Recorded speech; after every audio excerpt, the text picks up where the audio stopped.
Olá, no ar, o Gente da Gente, o seu programa de entrevista da TV Candidez, que ajuda a contar a história da nossa querida Princesinha do Oeste, Divinópolis. Esse programa tem a direção geral de Mairink Pinto de Aguiar Júnior, tem a técnica e assistência de Lincoln Clovis, a edição de Lorena Faria, a direção de jornalismo de Flaviano Cunha, o prestígio comercial da Unimed, e aqui no nosso Gente da Gente, a gente sempre comunica que estamos presentes também no YouTube.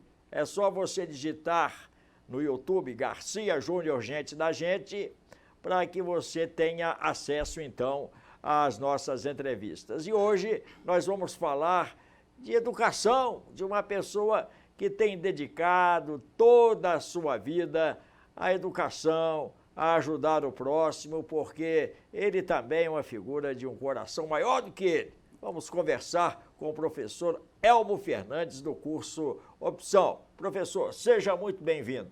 Eu que agradeço, viu, Garcia Júnior, principalmente em saber que eu sou gente da gente, né? Ô, professor, o senhor é de Cláudio, né? Sou de Cláudio, natural de Cláudio. Cidadão claudiense. Isso. E cidadão divinopolitano também. Já adotado foi agraciado? Dessa cidade. Fui agraciado como cidadão honorário aqui, 32 anos na cidade. Ah, muito bem. Nós somos mais ou menos contemporâneos, né? Isso.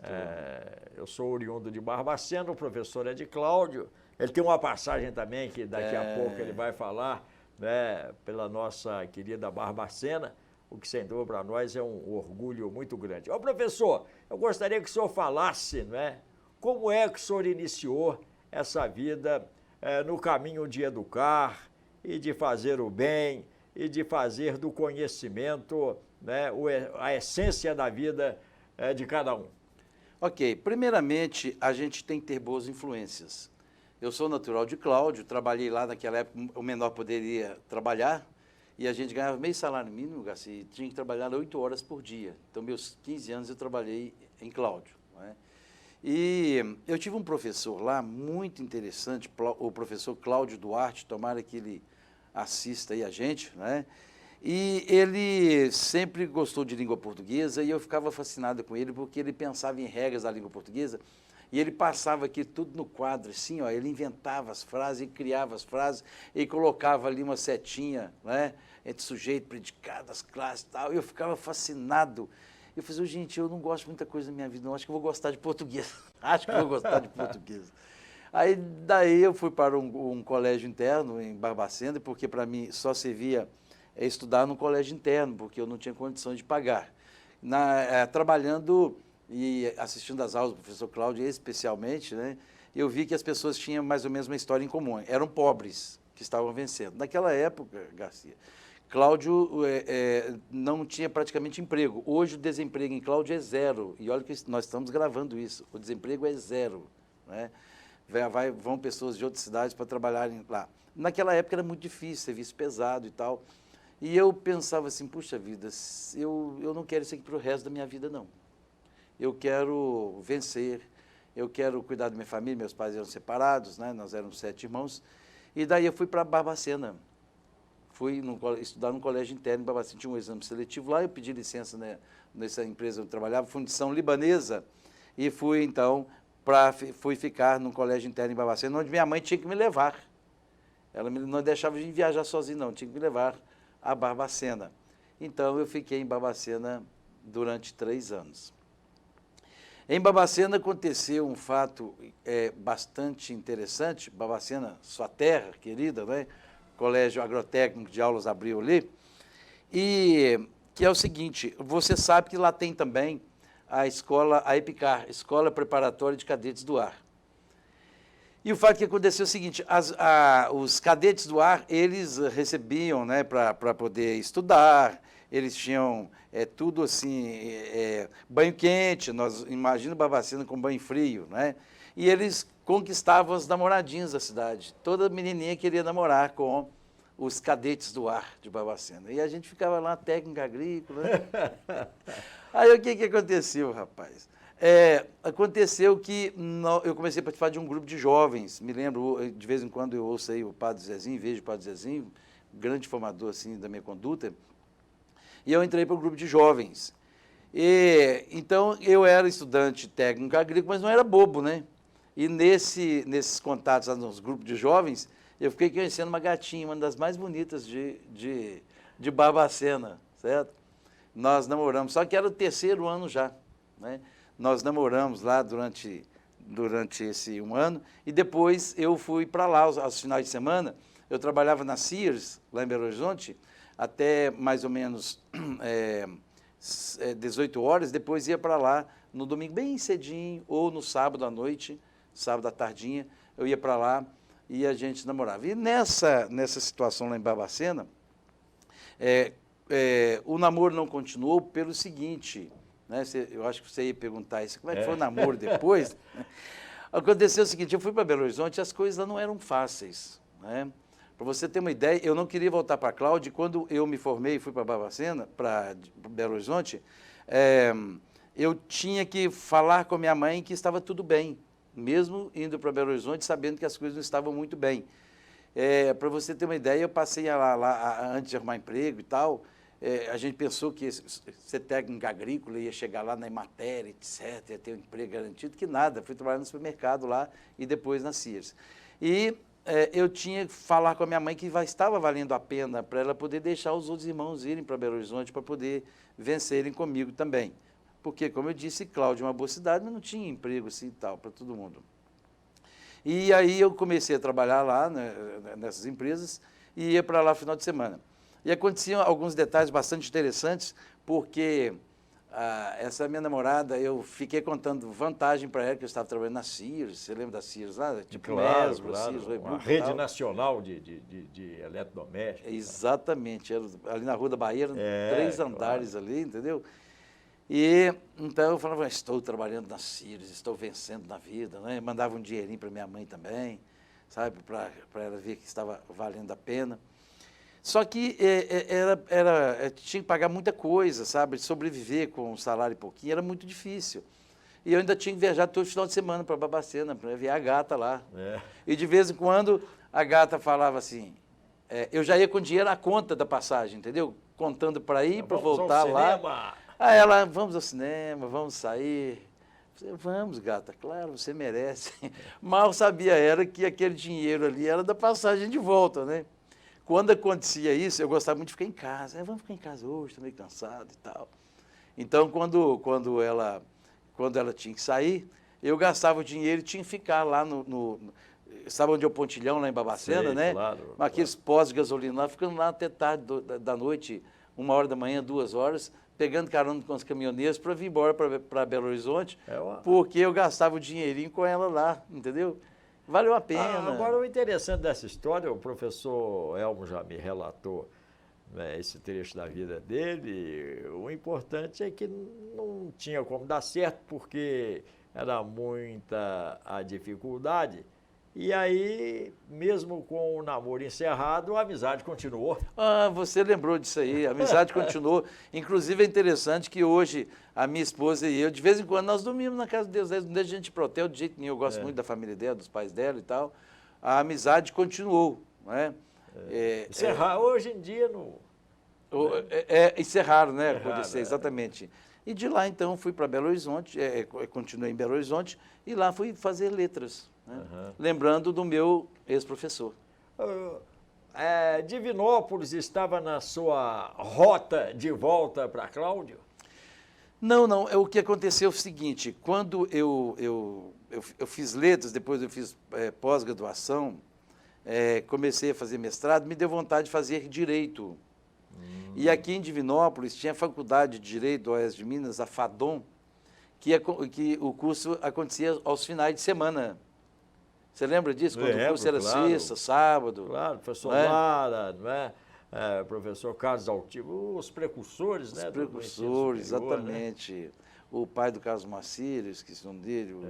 Então, assim, a professora Alva, que era diretor na época, faleceu também, né? Nesse campo o Alvinha. senhor conhece bem, meu negócio é jogador de futebol.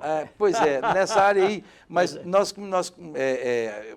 aí eu pensei, comecei a fazer, na verdade, direito lá na Católica, em Belo Horizonte, depois que eu tinha terminado o curso de letras. Aí, um dia no intervalo, eu falei, gente, olha, Divinópolis é pertinho de Cláudio, eu gosto muito da minha família, quem sabe, né? Já tinha levado meus irmãos para Belo Horizonte, já tinha dado passos Encaminhado largos na todo minha mundo. vida, graças a Deus. Teve irmãos meus que venceram primeiro que eu, né? Assim, financeiramente e tal.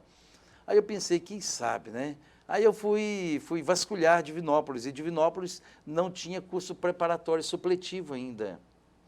E então eu resolvi arrumar as malas, minha esposa topou, né? Eu era recém-casado, topou vir comigo para Divinópolis, nós tínhamos 1 ano de casados.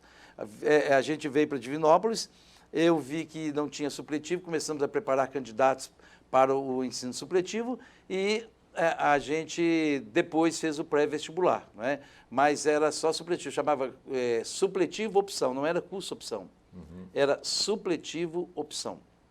Foi uma chegada também bastante difícil, porque nós tivemos que recomeçar a vida aqui de novo, né? Meus irmãos já estavam em Belo Horizonte, mas eu me lembro, sabe, Garcia, que a gente ia no supermercado, e de vez em quando minha esposa, a gente morava em casa alugada aqui, ela resolvia colocar as coisas no carrinho, né? Era, por exemplo, 3 litros de óleo, a gente tirava 1, né? Tirava 2, entendeu? Era papel higiênico, era mais, tirava alguma coisa. Assim, olha, um dia eu vou ter a honra de a gente poder encher esse carrinho aqui em Divinópolis, viu? A Esse batalha carrinho de sempre compras. foi quase que a mesma. Sempre desafio. E eu já tinha estudado, você veja bem, já estava vencendo. Já tá bem Mas caminhado. a caminhada para cá, eu tive que deixar minhas coisas em Santa Luzia, em Belo Horizonte, em Santa Luzia, que eu trabalhei na periferia também de Belo Horizonte, Santa Luzia. Lá eu assisti algumas coisas na educação, sim, bastante interessantes também. Por exemplo, quando você está estudando, você começa a trabalhar na periferia, e eu vi, Garcia, ali na região de São Benedito, por exemplo, onde eu trabalhava, as escolas em que o segunda, quarta e sexta era sopa, e terça e quinta era leite tipo baunilha, leite, certo? Leite e tal. Tipo leite todinho, né? Tipo sim. Todd. A escola enchia, rapaz, segunda, quarta e sexta, a escola enchia. Até hoje de é alunos. isso aí, por causa da merenda. Por né? causa da merenda. Eles, então, assim, antes da aula, eles ficavam com aquela fome, assim, sabe? Nosso papel de educador é muito importante, sabe? E a gente tinha que motivar os alunos a esperarem até o intervalo. Tinha dia que eles davam o horário de intervalo mais cedo um pouquinho, porque a fome estava maior, com calor, os olhos tristes. Aí, tudo que a gente tinha que fazer na escola de importante, a gente fazia segunda, quarta e sexta, entendeu? Por quê? Porque eles tinham que se alimentar. Aí, o que acontecia? Eles se alimentavam ali, depois da aula, o que acontecia? Eles ficavam dormindo, cochilando. Primeiro eles ficavam assim, ansiosos, né? Para poder chegar, não tinha nem jeito de lecionar direito. Aí eles almoçavam, jantavam, almoçavam lá e tal, com a gente, porque para muitos era almoço.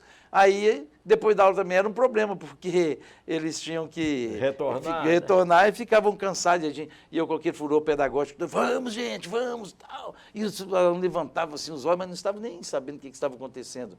Mas eu fico pensando como é que é a questão da fome, né, no Brasil. Isso na região, estou falando da região sudeste, hein? Periferia de grande cidade, Belo Horizonte, na região sudeste, onde não tem tanto problema. E lá já tinha esse problema, né?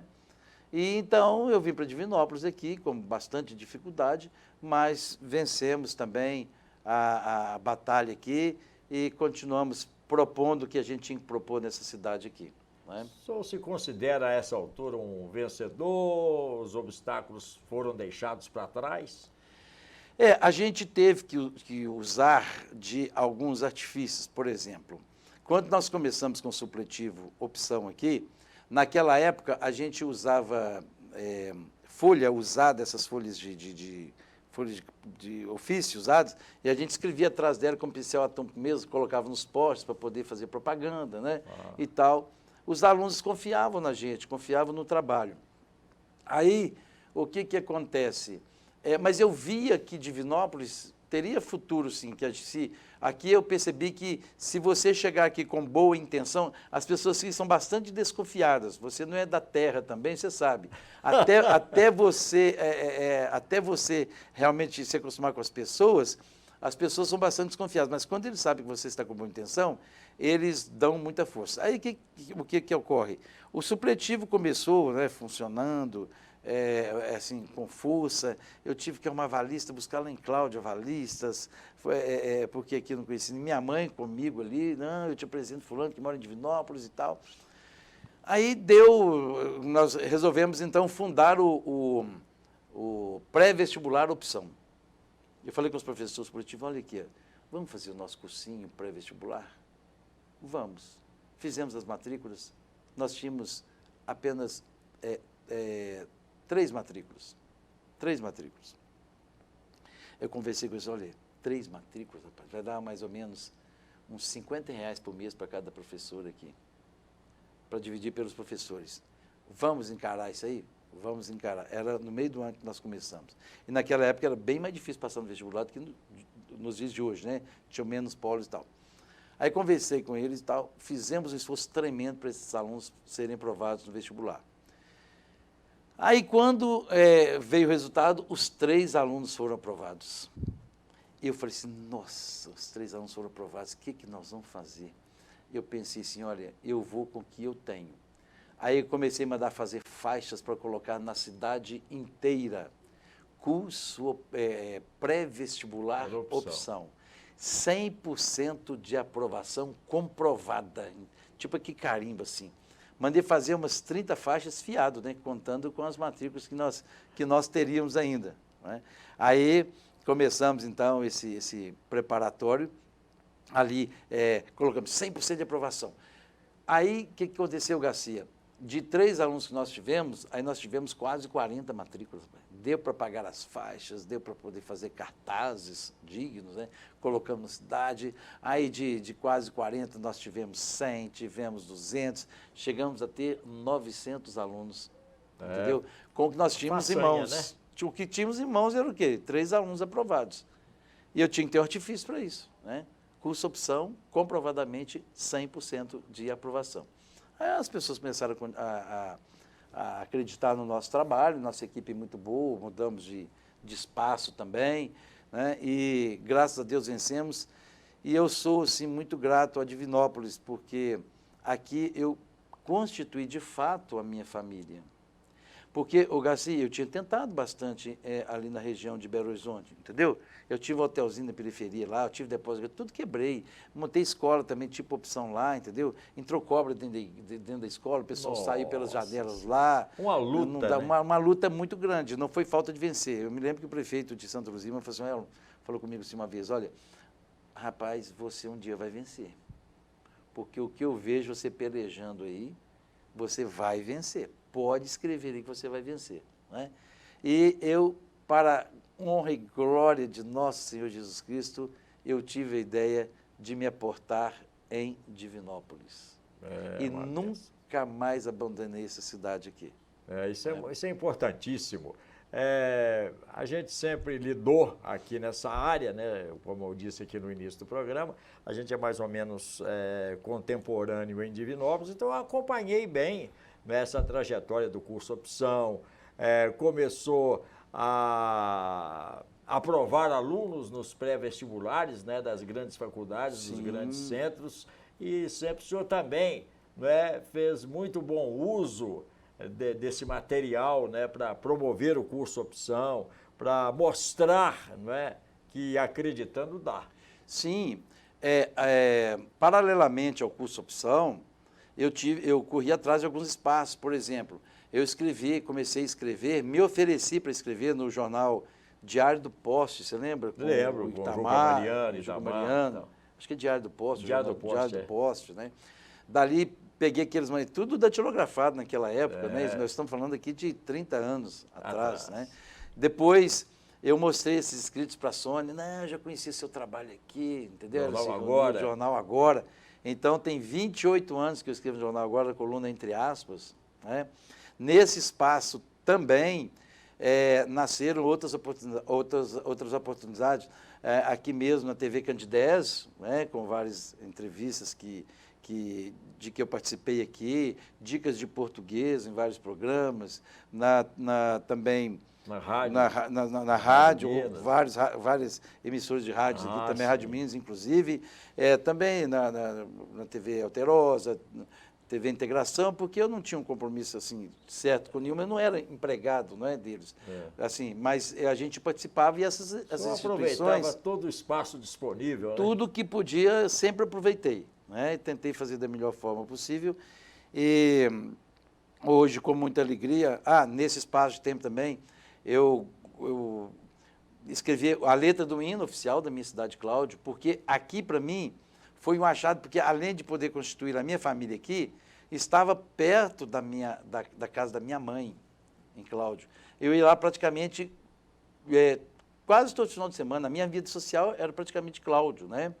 Inclusive, Garcia, eu quero aqui falar com os filhos que ainda têm seus pais vivos, que curtam esses pais, curtam-se, porque os melhores momentos da minha vida, mesmo estando em Divinópolis, os melhores momentos foram aqueles momentos que eu deixei Divinópolis, peguei meu carro e fui fora de hora, às vezes, para Cláudio, para bater um papo de 2, 3 horas com minha mãe, para voltar no dia seguinte para trabalhar. E acho interessante os estresses, né? Eu chegava lá, minha mãe ficava numa alegria, ela perdia o sono para bater papo comigo, e os estresses eram mais ou menos assim, aquela galinha tem 3 meses que não bota, meu Deus do céu, não sei o que eu vou fazer, o cachorro comeu pintinho, eu não quero viver mais não é possível, gente, tinha que ter galinha com tanto, mal sabia ela os problemas da gente aqui para resolver, né? E então, ela tinha o prazer de saber, puxa, mas meu filho saiu de lá, de Divinópolis, para me ver aqui, para bater papo, vim aqui, mamãe, para conversar com a senhora. Tem 8 meses, infelizmente, que eu perdi minha mãe. Eu não soube lidar muito com isso, sabe? Mas eu não tive qualquer arrependimento. Eu fazia questão de estar com ela quase todo final de semana, porque eu queria aproveitar cada momento. Eu fico muito triste quando eu vejo pessoas, sabe, filhos, que não têm saudade, sabe, dos seus entes queridos, que às vezes moram na mesma cidade e é tão ocupado na vida que não tem tempo de visitar os seus entes queridos, principalmente pais, né? Irmãos, etc. E isso aí, Garcia, eu tive essa alegria, sabe? Eu só não soube lidar muito com isso, porque a maior tristeza que eu tive na minha vida foi de perder minha mãe aí há 8 meses, porque essas andanças para Barbacena, em Belo Horizonte, ela torcia para mim. Olha, meu filho, eu sei que você é o filho que garante o sustento da casa, mas vai lá vencer, sabe? E ela investia em mim. Ela falou assim, eu trabalho mais do que eu tenho que trabalhar só para ver você vencer, você tem esse sonho. Para ela era uma coisa assim fantástica, um filho querer estudar, um filho querer vencer, né? Um filho arregaçar as mangas, sabe? E ela queria participar dessa história comigo, e ela participou muito bem, e eu devo, assim, toda a minha vida a todo incentivo que ela me deu. Então, o mínimo que eu tinha que fazer é estar com ela. Eu preparei, assim, eu participei dos momentos, né, da vida dela, do que eu pude até os 86 anos que ela teve, né? Talvez esteja saindo um pouco da nossa história aqui, Garcia, mas é porque faz parte da minha história e foram momentos assim muito lindos, né? São muito lindos. Não há, não é? História melhor do que essa, desse estreito relacionamento entre mãe e filho, o amor que se dedica um ao outro e claro, a jornada pela vida fora, lógico, não é? Isso lógico. Vir parar aqui na frente, que eu digo é na sua existência. Sim. E sentir todo esse prazer de contar e de compartilhar. Lógico. Não, e também é o seguinte, quando a gente estava em Cláudio, a luta era muito ferrenha, por isso que eu quis sair de lá e ela se propôs trabalhador, porque eu vi minha mãe, Garcia, fingindo que tinha almoçado para poder deixar a gente almoçar. Oh, meu Deus, que coisa. Você está entendendo? Então, assim, eu fico emocionado, mas eu vi ela, assim, querendo que a gente tivesse do melhor, né? E ela se privava disso para ver a gente com a carinha boa, ver a gente alimentando. Nunca faltou alimento em casa, graças a Deus. O fubazinho ali sempre tinha, né? E ela fazia questão, assim, de que a gente se alimentasse bem para a gente sobreviver. Todos os filhos sobreviveram, todos os filhos venceram. Ela era igual uma generala. Você sabe que a expressão generala está certa. Ela ligava para todo mundo todo dia e queria saber o que está acontecendo na família, o que está acontecendo. Ai de alguém se esconder dela alguma coisa, não é? E aprove a Deus que eu estivesse nessa linda cidade de Divinópolis aqui. E quando também eu fiz a letra do hino da minha cidade, foi um concurso que teve lá, ela fazia questão de contar para todo mundo, sabe quem é meu filho? Meu filho fez o hino dessa cidade. O hino oficial, né, de Cláudio. O hino oficial da cidade de Cláudio, né? E mais tarde, a própria cidade de Divinópolis me presenteou também, primeiro como cidadão honorário, e depois também fui convidado para fazer parte da Academia Divinopolitana de Letras, né? Da qual eu tenho muito orgulho. Ô, professor, o senhor se dá como uma pessoa realizada depois de todo esse desenrolar da sua vida? Sim, eu acho que a gente sempre está em busca de algo a mais. Quando a pessoa se realiza, na verdade, Garcia, ela morre, né? Eu estou realizado. A pessoa morre. Porque botou ponto final. Não é? O que nutre as pessoas é a esperança. Eu tenho projetos mirabolantes, como você também deve ter ainda, não é? Claro. Eu tive o prazer também de participar da vida do seu filho, né? Que estudou comigo na opção, o Ulisses, o Júnior. O Júnior, Popó, né? Foi meu aluno também. Então, o que acontece? A gente sempre espera alguma coisa, mas eu espero gravar muitas aulas, né? Ainda aulas online, no meu cursinho e tal. Um amigo meu lá de Pitangui disse o seguinte, que na época de final de ano é a época que morrem menos pessoas. Ele não gostava de final de ano de jeito nenhum. Por quê? Porque a esperança nutre as pessoas. Ah, sim. Então as pessoas ficavam esperando Natal, Ano Novo, para encontrar com a família. E ele falou assim, nossa, não morre ninguém praticamente aqui. Lógico, é vida, morre. Tá? Né? Isso é vida, porque a esperança, ela alimenta as pessoas. Então eu tenho, assim, vários projetos ainda para Divinópolis, para a minha vida, como gravar meus cursos, vender meus livros, etc., que eu fui encostando esses projetos pessoais, porque eu tinha que vencer, o chamado feijão e o sonho, né? Eu tive que correr atrás do feijão, sabe? E deixar alguns sonhos. Agora, aposentado que estou, meu filho me ajudando muito na opção, então eu estou agora realizando esses sonhos que o feijão não deixava muito realizar e que agora eu tenho tempo. Então, assim, eu sou realizado, de certa forma, em Divinópolis, mas tem projetos mirabolantes, como sei também que você tem. Ah, muito obrigado. Então, professor, muito agradecido por o senhor ter comparecido aqui, esse Gente da Gente. O senhor deixa aqui uma página bonita da sua história, não só para Divinópolis, mas para toda a região. E o senhor pode crer que o senhor é um exemplo de vida e de vencedor. Muito obrigado. Eu fico grato, viu, pelo seu convite aqui. Sei que você escolhe muito bem as pessoas que são gente da gente e eu fico muito feliz com você e com toda essa equipe maravilhosa que eu conheço há bastante tempo aqui na TV Candidez. Professor Elmo Fernandes, do curso Opção. Gente da Gente.